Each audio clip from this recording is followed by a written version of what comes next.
PC, Jogi Ramesh, విడతల రజని, ఆదిమూలం సురేష్, మేరుగ నాగార్జున, గుమ్మనూరు జయరాం, ఉషశ్రీ చరణ్, నారాయణ స్వామి, గుడివాడ అమర్నాథ్. 10 మంది మంత్రులు అవుట్ అయిపోయారు, అప్పుడే ఓడిపోయారు. Game is over. అవునా కాదా తమ్ముళ్ళు అని మిమ్మల్ని అడుగుతున్నా. గెలుపు మంది అవునా కాదా అని మిమ్మల్ని అడుగుతున్నా. ఎప్పుడైతే తెలుగుదేశం జనసేన పొత్తనంగానే ప్యాంట్లు తడిచిపోయినాయి, డైఫర్లు వేసుకొని తిరుగుతున్నారు ఇప్పుడు వీళ్ళు. రేపో ఎల్లుండో మీరు మీ పార్టీ వెంటిలేటర్ పైకి పోతారు భయపడిపోయి. ఆ రోజు ఎక్కువ రోజుల్లో లేదు. అవునా కాదా అని మిమ్మల్ని అడుగుతున్నా. తమ్ముళ్ళు, నిన్న ఒక ఎమ్మెల్యే అడిగాడు, ఈ ముఖ్యమంత్రిని సమాధానం చెప్పమంటున్నా. ఒక ఆయన సత్యవేడులో ఆదిమూలం ఒక ఎమ్మెల్యే, ఆయనకి ఏం చేశారంటే సీట్ ఇవ్వకుండా ఎంపీగా ఇచ్చారు. అతను నీతి ఉండేవాడు కాబట్టి ఒక మాట అన్నాడు, నన్ను ఎంపీగా పంపించారు, దేనికి పంపించారో చెప్పమన్నాడు. కాదు, నీ మీద బాగాలేదు, అందువల్ల నిన్ను ఎంపీగా పంపిస్తామన్నారు. అంటే నా మీద బాగాలేదని ఎవరు చెప్పారు మీకు అన్నాడు. పక్కనే ఇక్కడే ఉన్నాడు పెద్ద పోటుగాడు, వస్తా ఉంటాడు ఒక ఆయన, మిథున్ రెడ్డి అని మీ దగ్గరికి. వాళ్ళ నాన్న అక్కడ ఒక దళితుడికి సీట్ ఇవ్వకుండా చేయడానికి కారకుడయ్యాడని సీఎం ముందరనే చెప్పాడు. చెప్పడం కాదు, ఒకే మాట అడిగాడు, నా నియోజకవర్గంలో 200 నుంచి 300 టిప్పర్లు మట్టిని చెన్నైకి పంపించి ఆ నెపం నా మీద పెట్టి నాకు సీట్ ఇవ్వకుండా చేశాడు ఈ పెద్ద మనిషి అని చాలా స్పష్టంగా చెప్పాడు. అయినా న్యాయం జరగల. అందుకే నేను అన్నాడు, నాకు ఈ ఎంపీ వద్దు, మీ పోటీలో నేను పోటీ చేయను, మీ పోటీకి రామ్ రామ్ అని రాజీనామా చేసే పరిస్థితికి వచ్చాడు. నేను అడుగుతున్నా, ఆది మూలం పైన మీరు యాక్షన్ తీసుకున్నారు, మీరు సీట్ ఇవ్వలేదు. మీ పెద్దిరెడ్డి 200 నుంచి 300 టిప్పర్లు బట్టి మట్టి ఏ దొరికితే తినేశాడు. యాక్షన్ తీసుకునే ధైర్యం నీకుందా అని అడుగుతున్నా. పెద్దిరెడ్డికి ఒక న్యాయం, ఆది మూలానికి ఒక న్యాయం అని మిమ్మల్ని అడుగుతున్నా. పెద్దిరెడ్డి ముఖ్యమంత్రికి వాటాదారుడు, భాగస్వామి, పాపం అమాయకుడు, ఎస్సీ షెడ్యూల్ కులం, అడిగేవాడు లేడు, తీసి పారేశాడు. ఇది న్యాయమాన మిమ్మల్ని అడుగుతున్నా. ఇలాంటి మీరు చూస్తే కొల్లలు జరిగే పరిస్థితికి వచ్చింది. ఇంకో పక్క నిన్నే నేను చూసా, కడపలో ఒక ఎమ్మెల్యే వెళ్ళాడు ముఖ్యమంత్రి దగ్గరికి. మాట్లాడుతూ ఉంటే సర్వే రిపోర్ట్లు వచ్చాయి, నీకు బాగాలేదు అన్నాడు. ఎవరు? ముఖ్యమంత్రి అన్నాడు. దానికి ఆ ఎమ్మెల్యే అన్నాడు, నాకు బాగలేదంటావేంటి, నేను 24 గంటలు ఊరిలో ఉన్నానంటే, కాదు కాదు సర్వే రిపోర్ట్ అన్నారు. ఏ సర్వే రిపోర్ట్ వచ్చిందో నాకు తెలియదు, నేను 24 గంటలు ప్రజలతోనే ఉన్నాను, నేను ఎక్కడ కూడా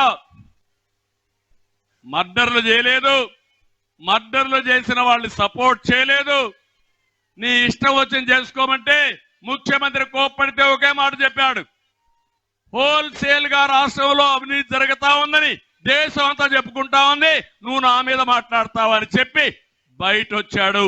తిరుగుబాటు వైఎస్ఆర్ కాంగ్రెస్ పార్టీ ఎమ్మెల్యేలో ప్రారంభమైంది. ఎన్నికల ముందే ఈ పార్టీ ఓడిపోతుంది, ఎన్నికలు అవుతానే ఖాళీ అయిపోతుంది. ఆ పార్టీ ఉండదు తమ్ముళ్ళు, గుర్తుపెట్టుకోండి. నేను అందుకే ఒక్క విషయం మిమ్మల్ని అడుగుతున్నా. ఈ రోజు నేను వచ్చింది మళ్ళా మాకు అధికారం కోసం కాదు, ఈ రాష్ట్రాన్ని కాపాడుకోవడానికి మీరందరూ ముందుకొస్తారా లేదా అని మిమ్మల్ని అడుగుతున్నా.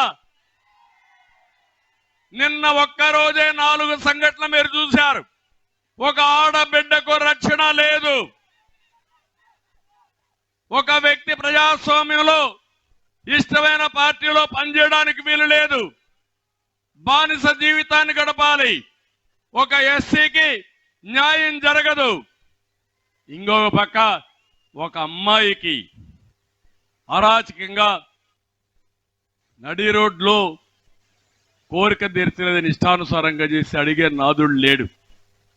రేపు ఇవన్నీ చూస్తే ఈ రాష్ట్రం ఏమవుతున్నది నా ఆవేదన, బాధ.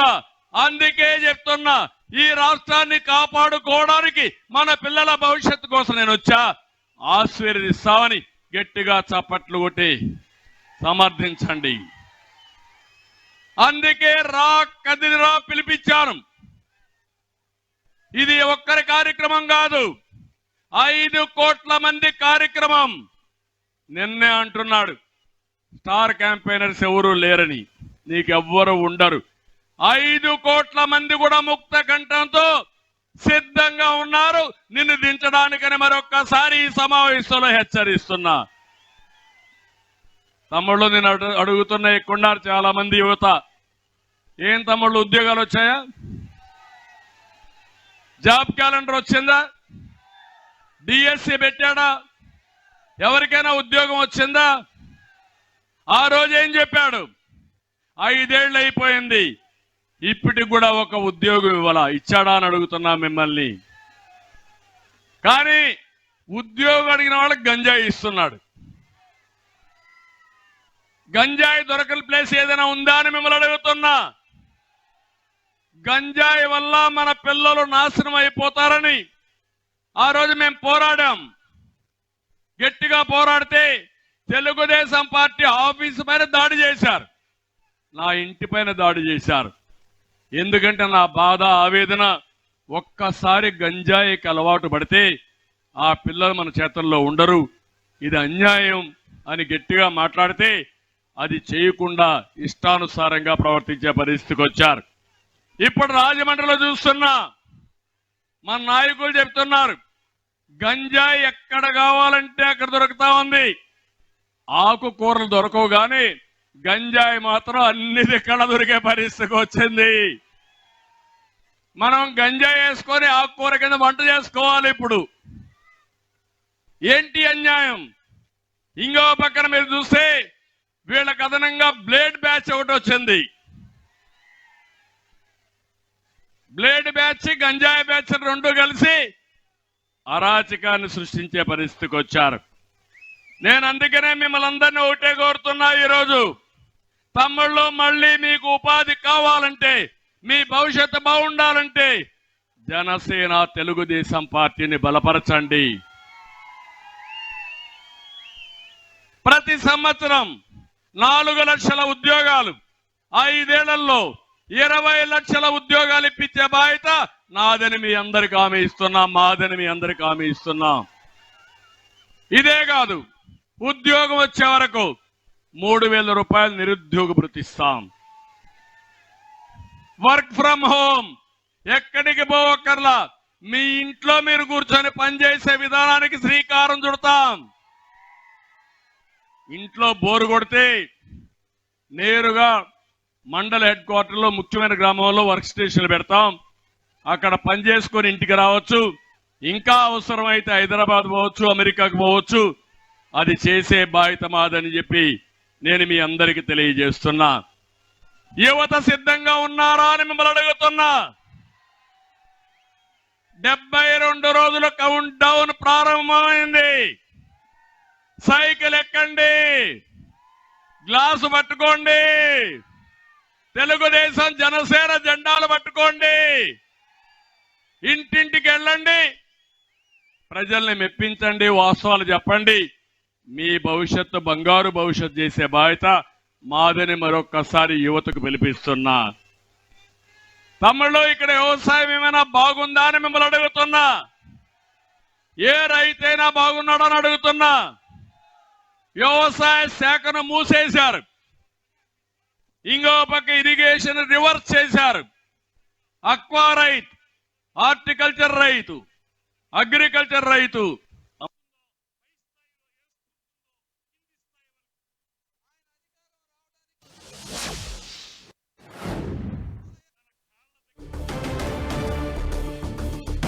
తెలుగుదేశం జనసేన జెండాలు పట్టుకోండి, ఇంటింటికి వెళ్ళండి, ప్రజల్ని మెప్పించండి, వాస్తవాలు చెప్పండి.